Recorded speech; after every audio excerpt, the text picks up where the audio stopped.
Hello friends, welcome my new video. নতুন ভিডিওতে সবাইকে স্বাগত জানাই। বন্ধুরা, বেরিয়ে পড়লাম নতুন একটা গন্তব্যের উদ্দেশ্যে। সঙ্গে থাকো আর দেখতে থাকো। আমরা যাব পাঁশকুড়ো দ্বিতীয় তারাপীঠ মন্দির। এই মন্দির যেতে হলে দুভাবে যাওয়া যায়, একটা হচ্ছে পাঁশকুড়োর উপর দিয়ে আর একটা হচ্ছে দেউলিয়া বাজারের মধ্যে দিয়ে।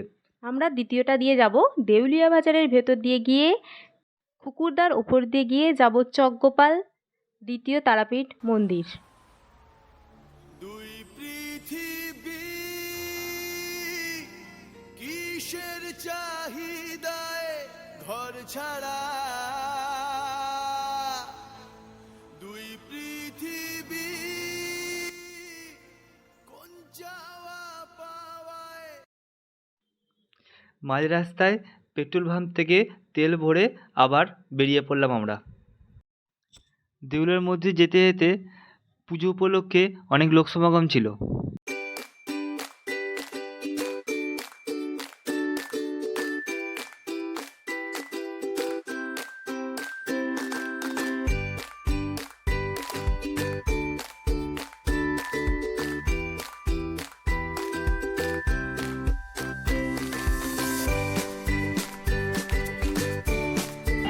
এই মন্দিরের পুজো উপলক্ষেই মনে হয় অত বক্সের সমাগম বসেছিল।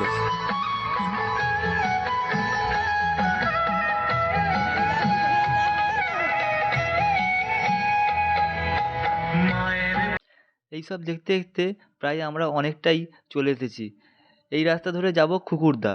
ওই খুকুরদার ওই রোডটা পেরালেই, ওই দিকে রাস্তাটা ধরলেই আমরা চলে যাব দ্বিতীয় তারাপীঠ মন্দির।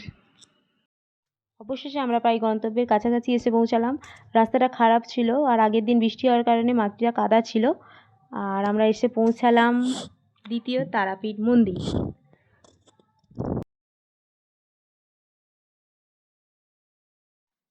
পাঁশকুড়ো দ্বিতীয় তারাপীঠ মন্দির।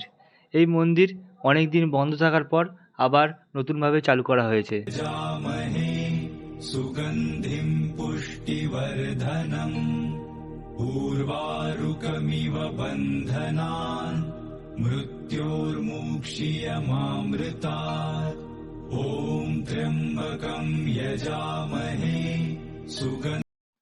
আমরা দুজন মিলে মাকে দর্শন করলাম।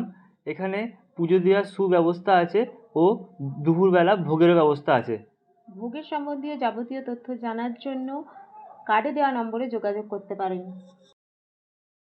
মন্দিরের চারপাশটা গাছপালা ও সবুজে ঘেরা। এক কথায় অসাধারণ।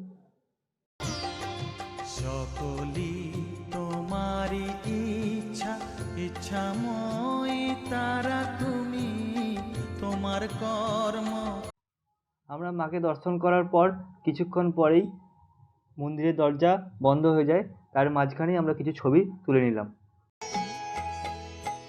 মায়ের পায়ের জবা হয়ে ওঠ না ফুটে মন, আমার মায়ের পায়ের জবা হয়ে ওঠ না ফুটে মন, তার গন্ধ না থাক যা আছে। রীতিমতো সন্ধে হয়ে গেছে। এবার আমরা বেরিয়ে পড়লাম বাড়ি ফেরার উদ্দেশ্যে। বাড়ি ফেরার পথে একটা দোকান থেকে পাপড়ি চাট কিনে একটু টেস্ট করেছিলাম। বেশ ভালোই বানিয়েছিল। অনেকটা রাত্রি হয়ে গেছিলো আর বাইকে করে আসতে অনেক ঠান্ডাই লাগছিল। ভিডিওটি আজ এখানেই শেষ করছি। ভিডিওটি ভালো লাগলে লাইক করবেন, শেয়ার করবেন ও আমাদের চ্যানেলটা সাবস্ক্রাইব করে আমাদের পাশে থাকবেন। Thank you.